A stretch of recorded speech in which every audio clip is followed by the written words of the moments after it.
After months of speculations, the two architects of the Building Bridges initiative have given Kenyans the final report. In it, the Yusuf Haji-led committee has proposed a raft of changes in the 2010 constitution. ODM party leader Raila Odinga has said in the end, Kenyans will decide if we need the changes or not through a referendum. However, 2010 constitution writers have already faulted parts of the report, and some are of the view that we might not need a referendum. Tonight on Tipping Point, we are discussing this and so much more. My guest in the studio, I am Bakassi North, Member of Parliament James Gakuya, Charles Nguna, Member of Parliament of Mwingi West, Constitution lawyer and 2010 Constitution writer Bob Mkangi, and as always, our political analyst Jim India, and today we are joined by Edgar Kosgei, also an analyst. Welcome to Tipping Point. My name is Frederick Mwiteriri, and we are live on Facebook, Twitter, and on YouTube as Switch TV Kenya. My sign language interpreters tonight are Teresia Washira and Michael Maithia. Now to the question of the day: do we really need a prime minister? Do we really need a prime minister? Text us on 111 444 111. Also comment on Facebook, Twitter, and on YouTube as Switch TV Kenya. My Twitter handle is at Fred Mwiteriri. Earlier on, I spoke to the 2010 Constitution writer, that is Bob Mkangi, and this is what he had to say about the BBI. Thank you, Bob, and welcome. Now, the first question: what is your overall view of the new proposals by the BBI? One, I have to confess that because it's a large document, I think over 240 or 80 pages. Yes. I've gone through, I would say, 3/4 of it. Fortunately, I've looked at the bill because as a lawyer, I think that's what is most important, and the introductory notes, and so it's a document that I'm still processing and digesting, and I suspect that as I do that, I may see new things that I have not. But what I've seen so far is, to me, my take on it is that it actually confirms one thing, that there isn't much, that is so novel or new that we need to do to the current constitution, that the policy and administrative framework that the report gives actually drives home the point that, and especially what many Kenyans have been observing, that it's the implementation of the Constitution of Kenya, 2010, as we like referring to it, that is what is really wanting. And so the administrative pronouncements, the policy pronouncements, if those are effected, then we can still work with the current dispensation. However, there are a few new proposals that can improve the current dispensation, and I think Kenyans have been speaking to these issues ever since 2010. Devolution, give more resources to devolved units. I think that's very useful. 35%, at least 35%. I think that's a good measure. I think the proposal to infuse gender equality in the Senate, the one man, one woman voting, I think that's also commendable. If we can have a youth commission that can, and it's constitutional, that can be able to articulate issues to do with youth, drive policy, and things like that, I think that would be very good. Also, the introduction of the judiciary ombudsperson, I think that's also good to add another layer of accountability. It's only unfortunate that the same proposal, to me, I feel is clawed back by, say, making the ombudsman a member of the JSC, whereas I think it should be somewhere removed and overseeing everything. because somebody would also want to complain make a complaint about the JSC.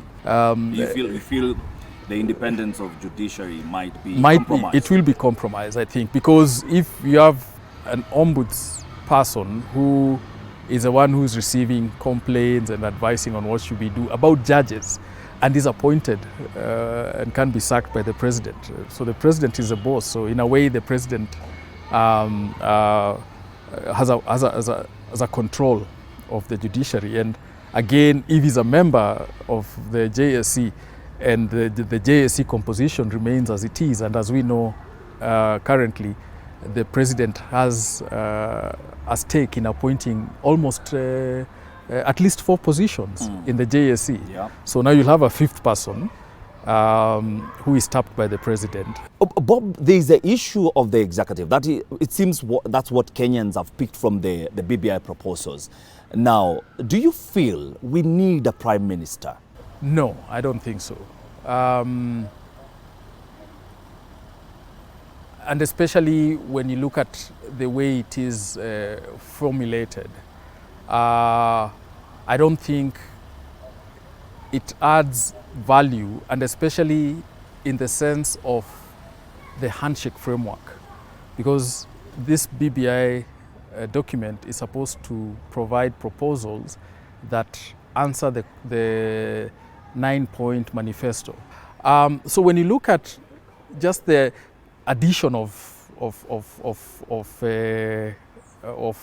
positions in the national executive, and as per the report, it's meant to plug in the whole of inclusivity, repair the situation of winner takes all. Then I don't think the formulation that has been proposed necessarily answers to those questions. And one, it is because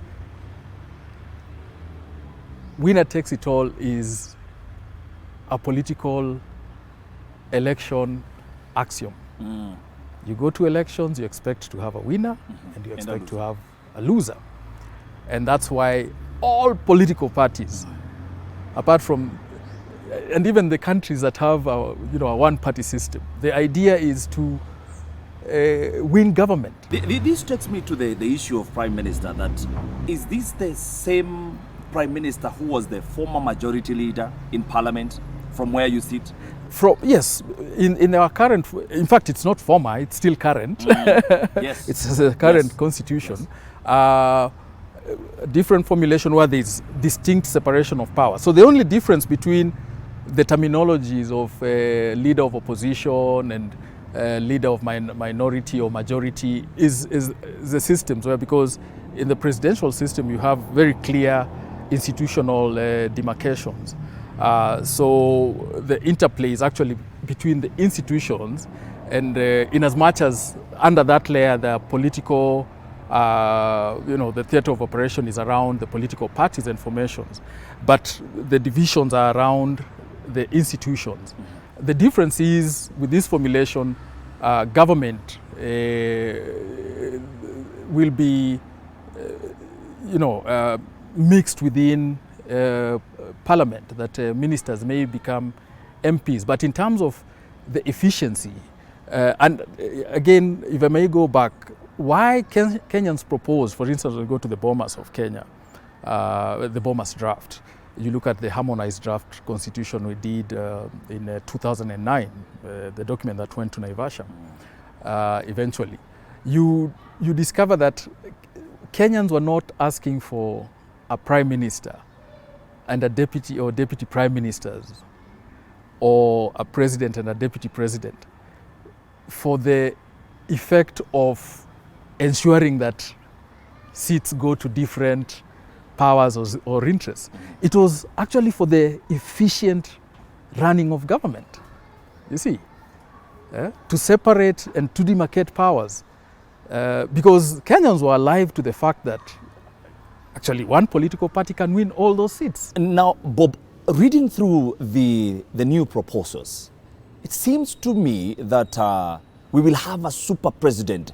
Is this the same feeling that you have? Yes, in terms of the fact that, as I was saying, even now we have a president who supervenes, who, in as much as formulation is made as to who is going to be prime minister, etc., but supervenes appointment. In fact, one of the other things I was looking at is, because you have seen it happen, so what happens if the president does not formally appoint the person? Prime Minister. Exactly. So what happens? What happens if he it can be a doesn't detail. appoint the deputy? The deputy and things like that. But there are questions which should be alive to us, because we have seen it happen in this country, that the law states that this is a process and people are appointed. The president's supposed to undertake his or her ceremonial and state duty of appointment, but doesn't do it. So how do you repair such a situation? Through the judiciary ombudsperson, the executive has previously maybe it was a toe in the affairs of the judiciary. Now it's a full leg, or if not a body. So it to me actually takes us back to prior to 2010 constitution, where and I don't think Kenyans have changed their stance from the time they gave their views to the Yashpal Gai-led commission in the early 2000s. And from what I hear, I don't think I've heard Kenyans say they want a strong president. Overall, do you feel, just going through it, you've said that you've read 3/4 of it, do you feel we will need a referendum? When I was just talking to someone and I was saying, if what I've seen in the bill is what it is,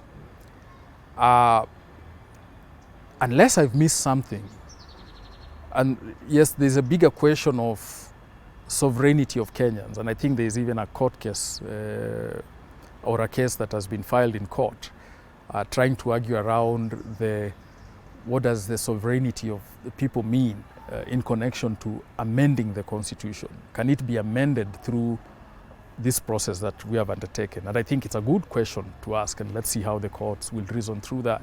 So from a technical perspective, to me it's not a must that we have to go for a referendum. It's a document that could be looked at in Parliament. Bob Mkangi, the constitutional lawyer, a man who is respected, wrote the 2010 Constitution and speaking to us live on Switch TV.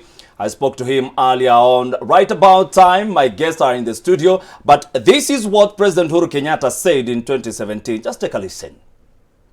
Hapo wamedanganywa mchana kama watoto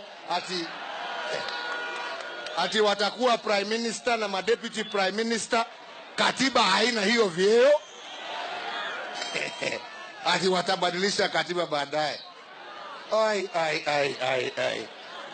Mtu mzima kudanganywa mchana na nakubali. How long or short are our politics? That is 2017. We are in 2020 and things have changed, and BBI is here with us. On my left is Jim India, our political analyst in the studio. On my right is none other than James Gakuya. On my far right, who is the MP Embakasi North. Close to him is none other than Charles Nguna, MP Mwingi West. Karibuni sana to this great studio. What do you make? You've seen my conversation with a constitution lawyer, wrote the 2010 Constitution. What do you make, Jim India? In just a minute, so that we introduce ourselves and we can start the show. What do you make? Thank you very much. Bob makes quite some significant points on pointing on what are the positives with this document. And I like what he's saying, that we can't reject the entire BBI document. And I think that is something that Kenyans, you have to be alive to.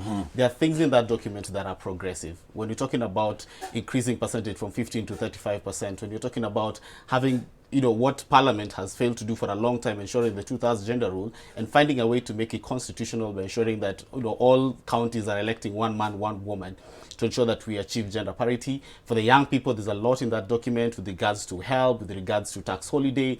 So there are things in that document that are definitely progressive, but there are also things in that document that might be retrogressive. And so that we'll be discussing that. James, karibu tena to our studio. Thank you. What do you make of what Bob Mkangi has said? One, let me say that in fact, Joe Mkangi has analyzed the new proposal report, and I am conceding that most of his answers are gearing to the correct position. Because one, as a nation, we cannot lab out completely the BBI proposals. There are areas that are very important to our country. But also at the same time, there are some elements that are not very, very, very important. And especially when we talk about area of inclusivity, and that's why we want to bring up that cream of expanded executive. It is not very clear how the losers will be accommodated. Because one, the only way that actually we could say that we can accommodate the loser is by just doing away with the minority leader in the house and substituting, getting it back to the fruit that we are given by multi-party democracy. Official position yes, leader. official position leader. So that is just a matter of shaving, because at least it is parties which nominate even the majority leader. So here it's only a clear route that the person who contended for presidential, he was locked by the current constitution to come to the house once he participates in an election. All right. But now that particular barrier can be removed, so that this person in himself can now come to the house. Hold that thought, so that I hear his vote, so that we can start the debate. Now, Mheshimiwa, Yes. you have had the conversation, and Bob Kangi wrote the constitution. He told me he has read the 3/4 of it. What do you make on the conversation that we had? I think to some extent is right.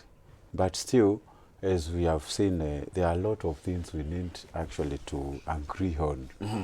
The BBI has got so many progressive suggestions or proposals and issues to deal with introducing the lead of opposition in parliament again. That is a big plus. Number two, there is formation of youth commission, of which youth have been really marginalized for long. Then there is issue of dealing with the divisive politics. Every time we keep on straining how we are going to handle the elections. So far, I think there are some of the positive issues. Although this BBI has really increased tax burden, actually, it has the bloating aspect of the parliament and executive.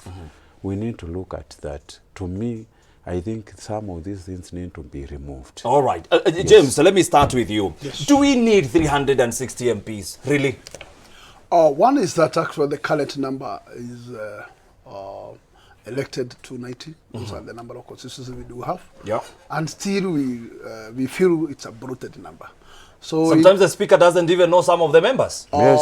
One is that, in fact, by increasing that number to extra 30 or 40, it means that maybe that house also require to be amended to accommodate. Accommodate all. To accommodate all. My goodness me. And at this particular point, as we keep on talking about what we call the current expenditures and all these, those are elements where we must also ask ourselves, once we keep on increasing this number of politicians, are we talking to the walks and talk of Wanjiku? Is this what Wanjiku really hearing to? Because one, let us not have proposals that are politically driven. Let us have proposals that are... Are you saying this proposal is politically driven? One, in the area of that element of political class, there's no Wanjiku there. Because there's no Wanjiku who can say, let us create prime minister. That is an added office. That's a taxpayer money. Once you increase the number of... But James, the argument is that now the prime minister is coming from the parliament, and there is no additional cost that is coming to that office. He's not going to be paid any other salary.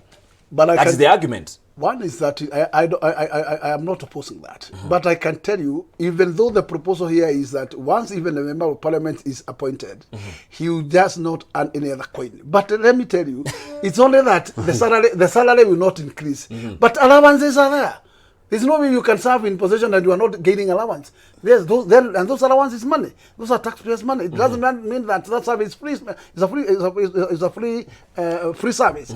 And my point here is that, in fact, I have no problem with the current proposal of hybrid, where now you are bringing the Prime Minister back to Parliament, also the number of cabinet to the Parliament, also creating this element of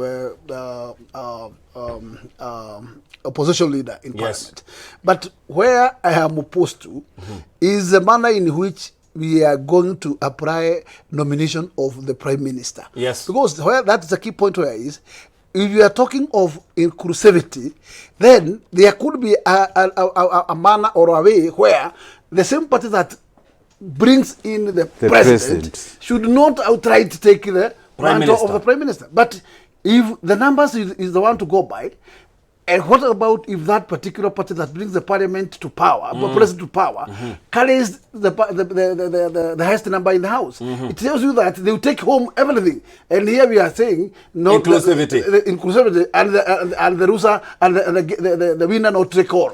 So does it mean? And I will be asking you that. Yes. The winner will be taking all streets. Right in this BBI, and I'll be asking you, Jim. It seems that the party that wins the elections will take everything home. We'll be talking about that in a short while. We'll take a short break because we had a long break. We had a long interview with Bob Mkangi. We are coming back in a minute.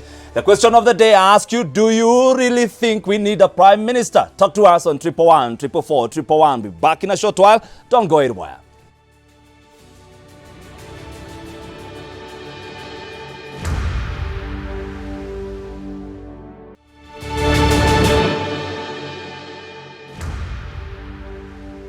And welcome back. I'm asking you, do you really think we need a Prime Minister? Talk to us on 111 444 111. Some of your SMSs coming in. BBI is a scam. It's another pandemic. The problem with our leaders is considering themselves, not even thinking of Mwananchi, mpiga kura. Anyway, let's watch. No, you don't need a Prime Minister because we have a president to oversee everything. Again, no, we don't need one. We also did not need so many counties. The problem here is so many want a piece of the pie. Jane from Timau. We don't need BBI. We don't need a Prime Minister. We need a better economy. And the current constitution, we can have that BBI. It's just greed of the top seat. And I have some members of the parliament sitting in the 12th parliament today. Mheshimiwa. Yes. Do we need a Prime Minister? Based on what we have seen and practically what we have witnessed in Parliament, I think they have just changed the name of leader of majority to Prime Minister. But Mheshimiwa is saying there'll be allowances. Practically speaking, I don't know what the Deputy President is going to do in this new BBI issue. So completely we have got conflicting issues here. What are the duties of the president? What are the duties of Prime Minister? Who will be the lead of business in Parliament? So he is performing exactly the roles which have been performed by the lead of majority. Jim, do we need a Prime Minister? Is it necessary? Fred, this is the problem of forming policies with people in mind instead of thinking about posterity. Let me take you back to the NASA formation in 2017. If you look at the documents that they released, there was Raila as president. He had a deputy in Kalonzo. And then there was Musalia Mudavadi as prime minister proposed. There was Isaac Ruto then, who was part of that camp, and a couple of other people who were proposed as deputy. They had already thought about exactly what we're reading in this document. And so the BBI presupposes that moving on and for posterity, we will always have coalitions forming, number one. And number two, that these coalitions will be formed from different tribes. So it's still taking us back to that tribal politics. It will be formed from different tribes. And that these individuals who come to form these coalitions will then distribute these positions among themselves, go ahead, win elections, form the majority, and out of that, form government. That is the context. And as I've said, that is very problematic. Is that what we are seeing right now with BBI? That's exactly what we're saying, because it's already, we are reading exactly what we saw in NASA in 2017. This is a script we saw in NASA in 2017, if we are honest with ourselves. And it is saying that we want to move away from winner takes it all, but ideally that has never been our problem. Our problem has always been the integrity of our elections. So if we can fix that, then we don't need to add more positions. We just need to fix the integrity of the electoral system. Did we need a BBI in the first place? Did we need a BBI? One thing is that, in fact, we may require to do some amendments of our laws to suit what can be able to be seen as a progressive kind of laws towards what already we have experienced from the current constitution. I would say we don't require a referendum, but we can do amendments of these laws through bills in the House, through what we call parliamentary act. All these can be accommodated there. To change the... remember Raila Odinga said the end part is the people speaking. I am saying, currently, if you... I just want to concede with my friend that actually what is happening currently is only changing of these mantles, these titles, to something else. Originally, let us not forget that actually Kenya, and when it was under Kibaki's second term, we had a national accord. Yeah. A national accord which created the first prime minister after the colonial Jomo Kenyatta's after independence. And that particular prime minister had two deputies. We remember very well that Uhuru and Musalia Mudavadi were spontaneous deputies. And that particular model did not survive when we came to the point of making a new constitution. Yes. Do you ask yourself why? The reason why it never materialized, it never been part of the negotiation, is that there was somebody there who was a hypocrite.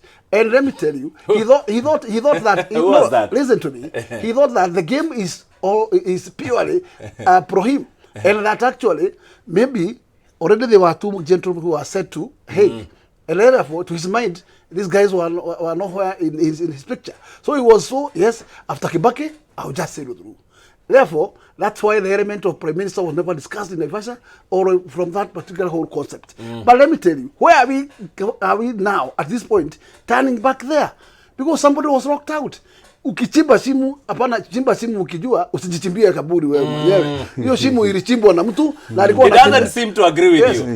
Yes. He doesn't seem to agree with you. Whether you agree with me or not, I can tell you for sure. Raila Omolo Odinga, if he really wanted a system of premiership, he could still fight for it, because there were two core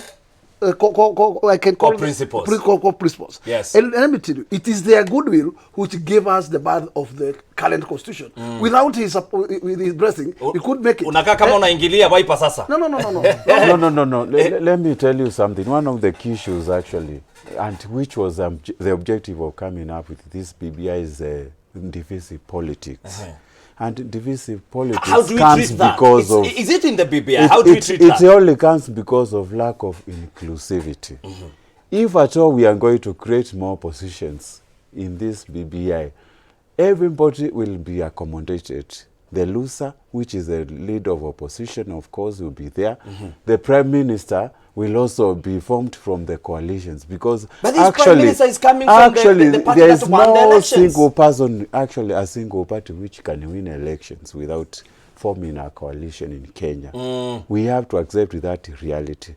So by virtue of creating this position of prime minister, we are going to have what we call inclusivity. Me, I think we need a prime minister. I beg to differ that completely. Yes. I think we need a prime minister. Why do we assume that Kenya belongs to 5 communities? Are we not forgetting that we have 41 number of communities in Kenya? What about the other tribes? Actually 42 now. 43. I think 43. Are you telling us that actually a Giriama person or anybody from those small community has no room to compete for a presidential or any other political seat in this country?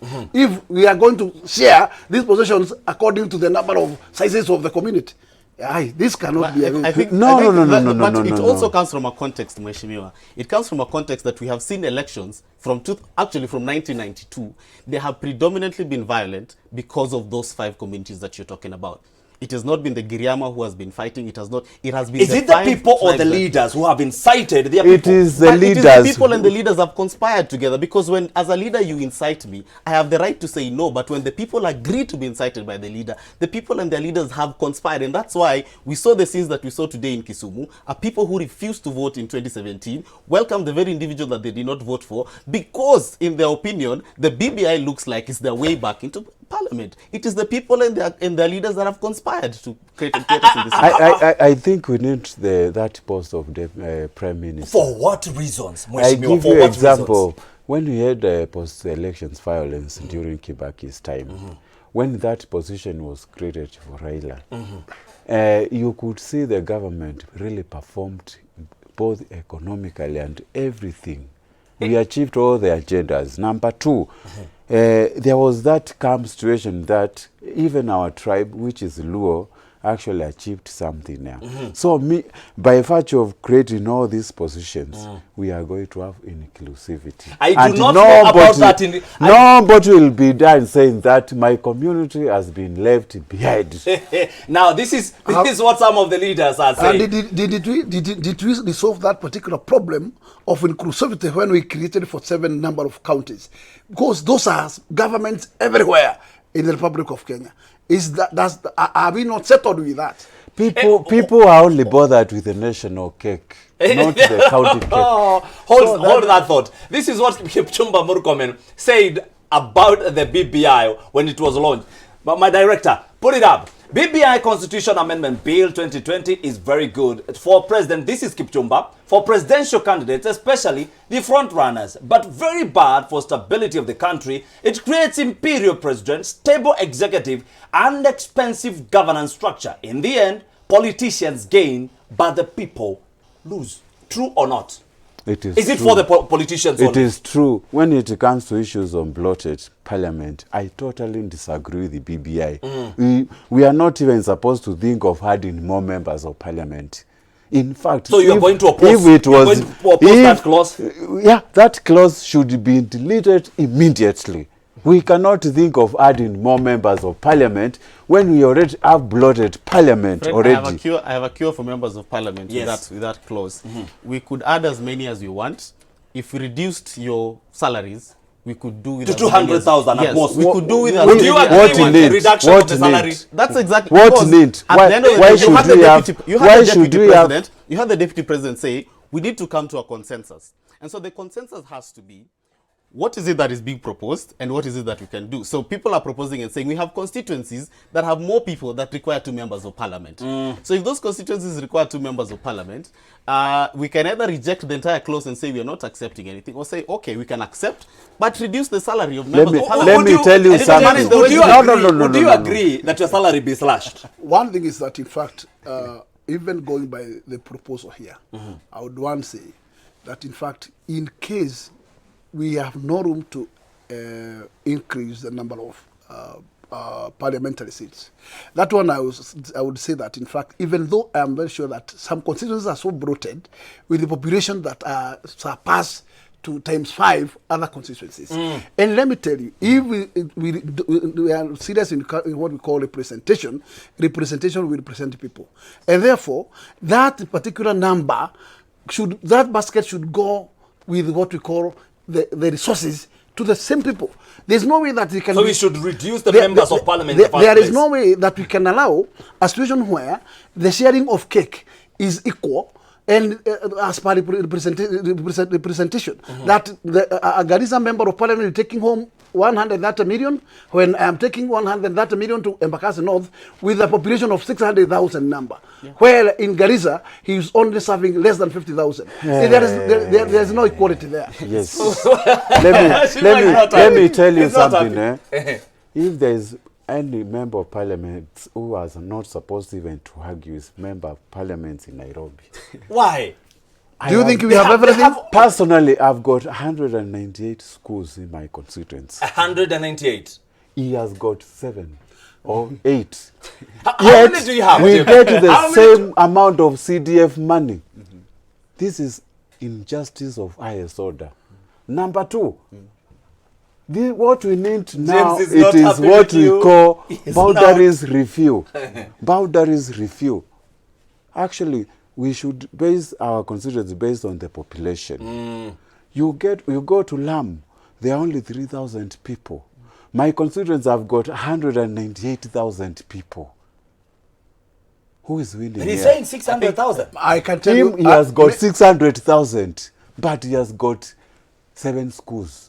listen to me. You see, And listen carefully. these things are not balanced. Let my good economy. member And also- that is why I'm proposing now, we don't need additional members of parliament. We need We need to reduce boundaries review. We need boundaries review. But it's also critical for us to Let just the remember constituency remain the way they are, 290. the boundaries review is coming up because we are supposed to review after every 10 years. So we are supposed to be reviewing boundaries in the next coming this year or towards Before next year, 2022. before 2022. And part of again what I saw in the BBI is it has already sort of preempted that process and said, because you hear that we want multiple representation, and so in the event that we do not go through with the boundaries and we are not able to demarcate the boundaries as a people, because often we can't agree, then this is the direction that we go. Because I agree with what Mheshimiwa is saying. If you have a population of 600,000 and you're talking about a democracy, then these 600,000 cannot have one vote in parliament as 50,000 people in Garissa. they cannot have the same number of votes in parliament. That's to begin with, just the votes, before we talk about the resources. So that even when you're talking about resources, we cannot allocate resources the same way. So that, in my opinion, adding the number of members of parliament is a cure that we need, but we might want to talk about the real problem, which is the wage bill in parliament, which is reducing. too high. It's too high. It's too high. So we need we need to cap it. We need to reduce the number of parliamentarians. And I'm telling you, I have no problem with that suggestion. Only what? If really we can reduce these numbers with a ratio that we will be able to represent. Because here, my vocabulary is representation. If we are population of 40 something billion, we need to know that actually we are serving the people. And therefore, the resources is for the people. There, when I'm getting home with the equivalent figure of 130 million shillings, I have... That is CDF kit now. Yes. Considering that I have applicants of bursary in 20,000 number, where my member in Garissa have only 32,000 applicants. Do you think that actually we are serving equally? Where do I take my 20,000? Let me take another tweet for Mother Karua. If you can give me a tweet for Mother Karua, what she said about the BBI. You're looking at some of the tweets that were given by Mother Karua said, who is the NAC party leader. The BBI proposes the return of an imperial president who will appoint and fire the vice president, prime minister, deputy prime minister, and ministers. Additionally, the president will appoint the judiciary ombudsman, thus compromising the independence of judiciary. Reject BBI. Are you going to reject BBI when you are saying we are being given 360 members of parliament, 94 senators? Mheshimiwa, 94 senators. Will you reject it? Actually, for the Senate, if you consider what we have proposed, 47 is women rep. That seat has been actually changed to women rep, which is okay. Yeah. Senators but we are not should removing remain. the women rep from the parliament. We are still have removing them. You have 349 We are removing. currently. No, But we are bill removing is the proposing women to remove reps them. from parliament to Senate. Now, They will move across Mheshimiwa, to the you have house. 360 parliamentarians, right? Yes. Currently, you have 349, right? So, including the women representatives. No. The current BBI women reps will move to the Senate to become senators. I do not disagree. The area that- I do not disagree. The Yes. area that we have an issue, Yes. and it will bring a very big fire, Yes. is where the BBI is proposing that political parties will be having what An we call extra hand in bringing more parliamentarians. that. In fact, they are the people who shall be making the ratio of gender parity. That they must make sure that a percent is women. How is that going to be possible for every other single party? It tells you that we are going to zone some constituencies that we are going to force Wanjiku to elect women By force, by fire. By force, by fire. Is that the way to go? Actually, I would say the person who came up with this law of gender rule must have been, let me not say stupid, but he never thought Fred, of anything. Fred, I like this because we have 2 members of parliament, and they have brought us the in this pictures mess. you're seeing is President Uhuru Kenyatta in Kisumu today. And there is COVID-19. Never forget. The members of parliament are the ones who brought us in this situation, where we're now finding a way, how do we fix the 2/3 gender rule? They are the ones who brought us here.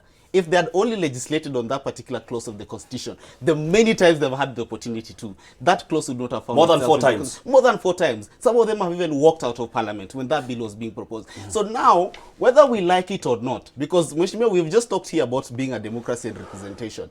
52% of this country are women. So how can men, 90% of men be representing 52% of women? So that has to be cured somehow.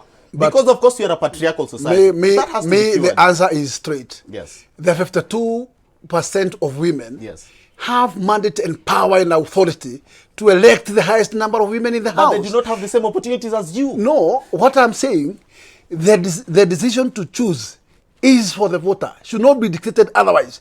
Because the voter is the one who knows he requires who representative, who will represent both the gender, the crowd down there. It does not mean when we nominate women in parliament, they are going to serve women down there. That's not the answer. We have seen the Exactly. Exactly. In fact, if you look at the number of women I serve per day, they are even more than men. Yes. Who guarantees that if you elect women, they are going to address key issues that women are facing in our country? I think this gender rule is bogus, it is nonsense. However, we cannot force electorate to elect women. We agree that we want to solve the question of, we want inclusivity. We talk about inclusivity when men are on the table. And you are saying that there are 5 men who we want to include and form president, prime minister. When men are on the table, we can talk inclusivity. But when we're not talking about inclusivity of women, when you're talking about inclusivity of youth, but the proposal there is always a the problem. proposal here is that once you go to the gubernatorial positions, yes, there has to be both either a man or a woman. If you're a man, appoint a woman.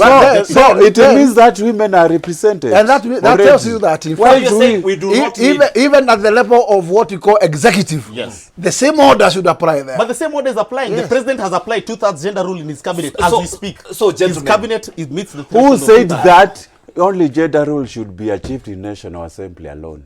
But it is being why achieved. can't we execute it in the the law, executive? It's in the executive right now. It's achieved yes, right now. It's supposed to be in executive, but who said it has to be National Assembly? That is where the people are represented. The people are represented in parliament. Gentlemen, that's where the people are. So are you saying, in essence, we do not need the 47 women representatives who are going to Senate? We need them. We need them to represent the issues of women. But you've just said that one we have already achieved. That is why I'm emphasizing we don't need now the law to be applied in National Assembly if it has already been achieved 50% in Senate. So it means women are already represented. You are members of parliament because there are no senators here. And so you are throwing it to them and saying, senators wajipange na hawa wanawake. Is that what you're saying? You see, why don't you want the same to be applied in parliament? What BBI is saying is that political parties must adhere to 2/3 gender rule. That as they're doing their nominations, they have to ensure that at least 30% of seats are going to women. They have to ensure that that happens. And ideally, if you look at the Political Parties Act, that's a provision that has been a suggestion rather than a rule. Yes. So now we are actually saying from the BBI, and that is why we had a consultative process. Yes. The women said, force these men who run these political parties, number one, who own the resources in these political parties, who know how nominations are given in these political parties, force them to ensure that they use the means that they've been using to ensure that women also get those positions. But I can let me tell you, I had a very good proposal in the Katiba. The only way to achieve gender balance in National Assembly, let us reduce the number of constituencies to half, from 290 to 100 and what? Would you allow your constituency to be scrapped off? Why not? Then elect each constituency a man and a woman. You will achieve the gender balance. Would you agree with completely. that? That's not a formula at all. That one will practically speaking, we cannot achieve the gender rule at it is the a moment. vague formula. Yes. Wanjiku does not apply for that. he has not requested for that. Even the system we are heading to get what we are saying, that to achieve to that gender law in Senate by electing one man, one woman. It's a waste of time and waste of resources. Why do you go that? Or because a single senator is qualified to represent. Yes. Why do we force two senators, two gender? Yeah, in the same capacity. What for? It's like telling us when we want to elect president, we elect two presidents. What are they for? You saw Jim is telling us here, we have a patriarchal society where men have been elevated, men have been given the positions, and women, most of the time, they have been left behind. Who gives men but those we have seen women achieving and gaining to parliament. From the grace of God to those old days to current, we have many who have been elected. One in how long? But let me tell you. Let's take a look. How many governors do we have? Then what we need to do, if we really require that to that agenda, let us make sure that any single position of appointment, nominations, is to equalize what we lack during elections. Let us not force parties to go that route, because it will be undemocratic when we are going to force parties that it must come with 30% are women. Who are these going to be? Which are these constituencies? Which are going to be the matic scheduled or shaded that actually there will be women contestants? Let me read some of the SMSs that are coming in. BBI is just about survival in politics. This reggae is Raila broken record that was sung in 1997. BBI is a scam and is dead on arrival. Machugu from Imara Daima. Your constituent? The difference between the office of majority leader and prime minister, in essence, will be told by this gentleman. The prime minister will just be a puppet of the president. The president has absolute power to appoint and dismiss the PM at his discretion. Anyway, wamesema. Let me ask you this final question before we wind up. We have brought back imperial president again. That is what I wanted to ask. That's why we had very dangerous. Very dangerous. Because you are politicians. What will that do to a country? Imagine what we have done. We have just killed the independence of judiciary. Because once the president has powers to appoint a ombudsman who will be taking claims of judiciary, then tells you that there is interference from that angle. Then there is that independence is dead. It tells you that the president will now be micromanaging the judiciary. Final thoughts? Not every sector. Truth be told, again, I think we still need a lot of time to go through this document, and we need time to allow for such discussions. Clearly, I think we're looking forward to when it goes. This document has been thought through. If you see, even members of parliament don't have a very big role to do here except vote, because the bills have already been prepared for them. Literally, they've been given a document. They changed the leadership in parliament. And I feel like what's going to happen is what happened in 2010 when they were told, do not remove any comma, do not even add a comma to this document, because everything has already been done. Your final thoughts, Mheshimiwa? I think these proposals to have imperial president should be rejected overwhelmingly by every Kenyan. Let us elect president and deputy president. The way the constitution is very clear and is straightforward and democratic. Your final thought, Mr. James? My final thought is that the document, the BBI proposals, I would say, if there is a room for discussing and amending some areas, it can sail through. But if we have been forced to take the document as it is, it will not happen. It will not see the light of the day. Remember, views given in this show are personal views and not the views of Switch TV. My final thoughts, in politics, nothing happens by accident. If it does happen, you can bet it was planned that way. Franklin Roosevelt. Thank you so very much for viewing and watching and being part of Tipping Point tonight. My name is Frederick Mitiriri. Many thanks to James Gakuya, who is the Member of Parliament of Embakasi North. Many thanks to Charles Nguna, Mwingi West, Member of Parliament. And thank you, Jim India, for always having time for us. And for you, our viewers, asanteni sana. Until next Thursday, from myself, it's a good night.